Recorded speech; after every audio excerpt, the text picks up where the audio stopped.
Exclusive. What's up, world? It's Towkio, straight from Chicago. You know what I'm saying? Save money, save money, save money, save money.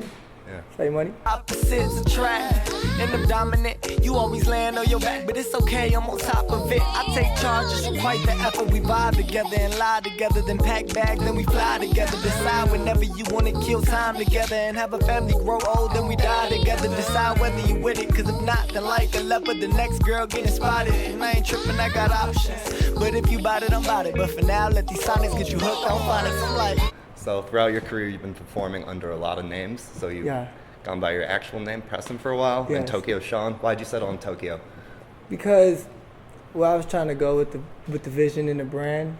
Okay. I felt like the Sean, it was like, that's not my name.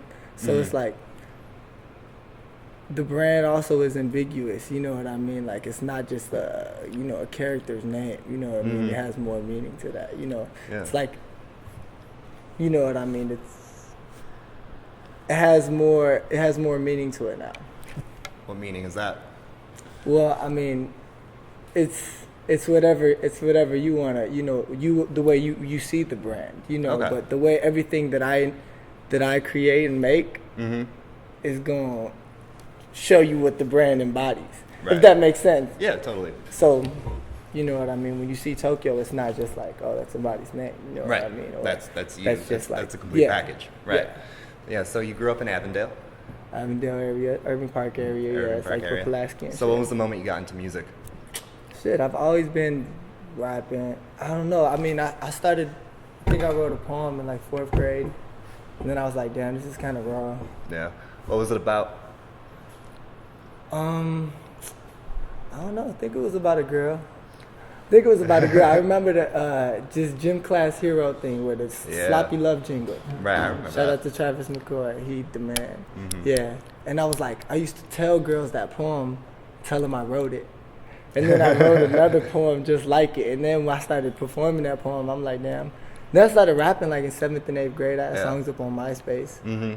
I low-key went to grammar school with Joey, so like it was all, And then what were those MySpace demos like? I used to be Young P. Oh, yeah. Young P is Young P. You don't fuck with me. I don't know. It was crazy, but I mean, I always wanted to do it. Then I stopped because I wanted to do other things, but I'm back at it. So senior year of high school is when you started seriously pursuing it? I'm like, I'm finna turn up. Like, like everybody, it was an opportunity. Like, it was like you seen it happening, like with the generations and everything. Like, like it was like the internet culture was going crazy. It's like, why not capitalize with what we have? So when you started performing in like high school, seriously, were those the songs that you wrote that became community service, or? I guess, I mean, like, I feel like I wrote some records in high school that I'm still gonna put out. You know what I mean? Like, they still haven't came out. Like, ideas, once they exist, like, they there. You can just fix them up, but they exist. Right. So you mentioned that you went to grade school with Joey Perp, and so you've known the Save Money guys for a while. So when did Save Money become Save Money? I mean, it was like Bo Squad before Save Money, but, I feel like it really became like Save Money on some like creating it into a music brand, like once the music started coming out, but for the most part it's still just a crew, all the homies. Yeah, so all around. How'd the name come up? Well, I mean, you know what I'm saying, you want things, and if you got expensive taste, you can't always afford those things, but if there's a will, there's a way. Right. So we always like nicer things, so I mean we'll save money. Yeah, you gotta ball on a budget, I guess. Yeah, you gotta save money and get whatever you want by any means. So ever since you kind of came up, people have always said that you're the weirdest member of Save Money. Why do you think that is? I never heard that. Really? Fake Short Drive said it. Oh, the weirdest? Yeah, you said. How am I weird by any means? I don't know. I want to know. I could be different. Yeah. I wouldn't call myself weird. I think you're definitely the most different. I don't know. You definitely have the biggest like dance kind of aesthetic. I'm funky. I like to get down. How did you get into dance music? Well, I like to go to festivals and shit. That was really dope. And then I was like, damn, okay, this is really cool. And then like I had a homie Mojek And, you know, he always made juke. I always loved to go to house parties, so I love Right. juke, you know what I'm saying, footwork, house shit. That shit was always hot to me. Right. But, like, you know, like, on some, like, people making it, like, I had a homie that made, like, juke and, like, you know, like, footwork music. I'm like, damn, this shit raw, I'm finna rap over this shit. Right. Take it there. And there's, like, you know, I just had a vision to blend the two cultures. And it's like, it's where everything's going, you know what I mean? I'm probably not the first person to try and do something like that. It's been existed. But you it's know definitely what I mean? the most Chicago. You're But, blending the two yeah, worlds. and the most crafted. Like, I've crafted it for a minute, so now it, like, makes sense. You know what I mean? It's not, like, just an idea. It's, like, more of, like, it exists now. Right. So when Save Money came up, another scene in Chicago that came up was also the drill scene. And so, like, when Chance dropped 10 Day, it was like all the attention was on Save Money. Then Chief Keef came up, and then it was all drill. So do you see the two scenes, like, working in tandem together, or do you see them as polar opposites? No, they work. I mean, it's all Chicago. Right. So, like, I hate when people, like, I mean, I hate when people do it because it obviously exists. Like, there's two sides, but it's all the same thing. You know what I mean? Like, people trying to, like, advance and, you know what I mean, grow as, you know, like, it's still them making music. You know what I mean? Like, nobody can take that away from, you know what I mean? So I don't ever feel like any negativity towards anybody really making music. You know, everybody has the right to do it, you know? Right. So it's like if that's just how it happens, that's how it happens, you know, but we all got the right to do that shit. So it's like you can't be mad at it. Yeah, so speaking of the drill scene, the term Chirac has been sort of in the news lately. It's kind of been a controversial term That because shit likely old. yeah. Well, like I know Vic Mensa said that like that term's negative. He doesn't like to use it. But Yeah, that shit dead. Joey Perp uses it on your record. What's your take on the term? I mean, I think that shit dead. Yeah. Like, I mean, it's just like, it's more so like, I mean, it exists. Like, you can't say it, like the idea doesn't exist. You know what I mean? It's more so glorifying it. You know. Right. I mean, yeah, I understand when they use it because that's what they're living in. But is that so? You don't want to use Chirac? I don't. That's the question you would have for Joey. You know what I mean? Like, that's, you know, for me, I don't. You know what I mean? Like, that shit's like since 2012, 2011. You know. That's what I was thinking. But there's a movie coming out called Chirac that's set in Englewood. Spike Lee's directing it. Damn. So, yeah, you know. But yeah, so let's change focus. Let's talk about Wave Theory.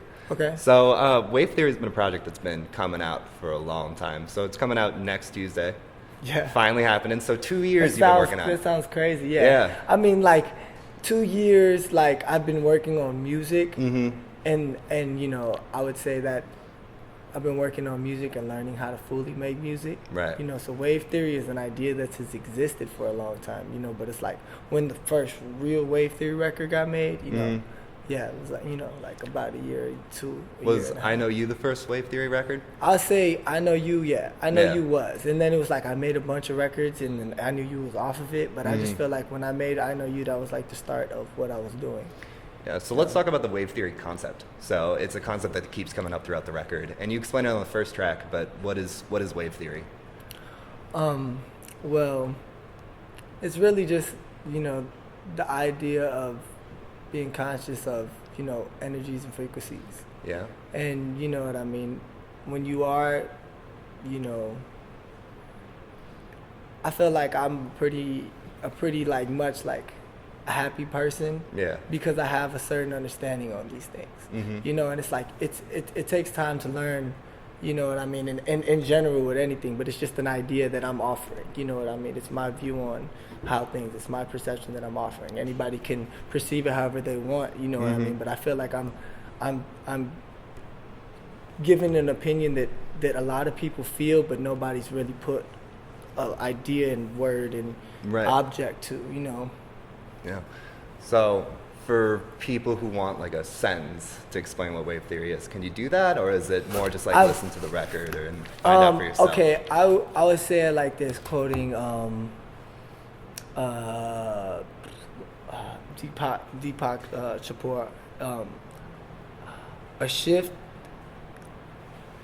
shift in your consciousness can create a shift in your biology. Yeah. That's how I do, because I've been trying to do it, and you know, for me, I'm not, you know, it's just an idea that, you know, like that exists, and I still ponder on it, you know, and I just, you know, like it's very subjective, but this is just my take on it. I feel like I've gotten pretty far with it, you know, but still have to take it to the next level of fully defining and, you know. So in addition to music, you obviously dabble in a little bit of philosophy, a little bit of existentialism. Can you want to talk about that a little bit? We could. I mean, that's for later. Yeah, that's true. Later on in my career. All right, so let's talk about the records on Wav Theory. So Peter Cottontail, Social Experiment, executive produced it. So you can definitely hear some of the intersection of the two projects. You know, there's definitely like a lot of Social Experiment influence, but it's definitely a lot more dancey. So what was your direction in like picking producers and picking a general sound?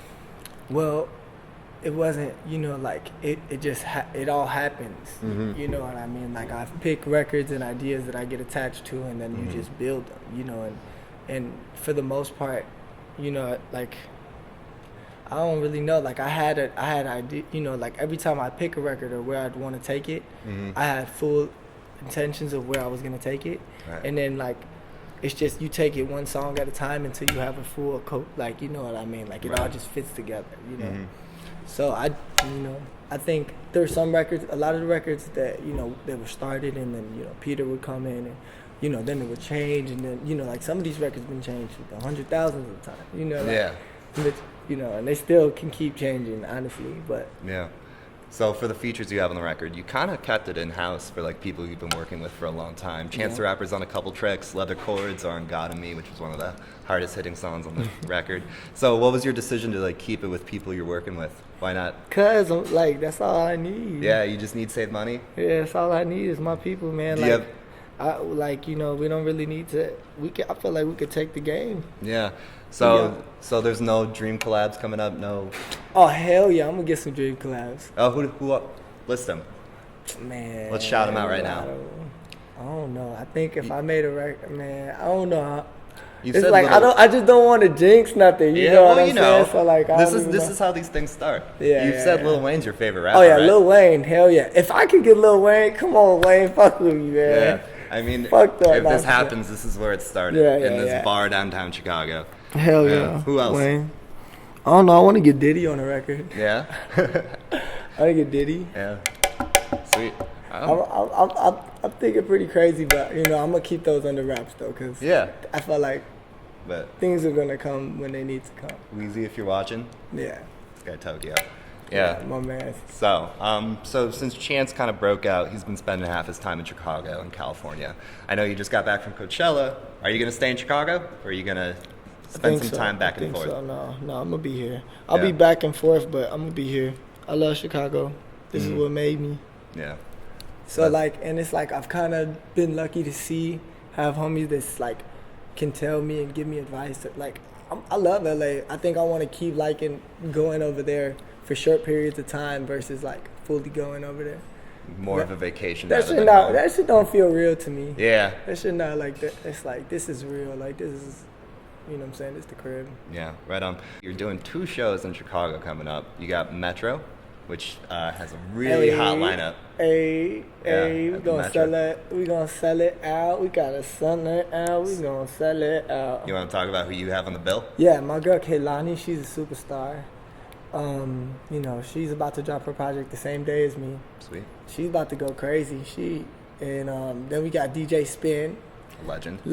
Yeah. Legend, only right. So you already know it's people dancing the whole time. Kaylani be dancing on stage, and then I'm gonna come out and do my dance. Yeah, it's gonna be a party. It's gonna be a party, and that last show I had was a party too. It was Lincoln Hall, right? Yeah. Yeah, I just watched. So like when you come, it's the Tokyo experience. Like you gonna turn up. Like we gonna have a party every time.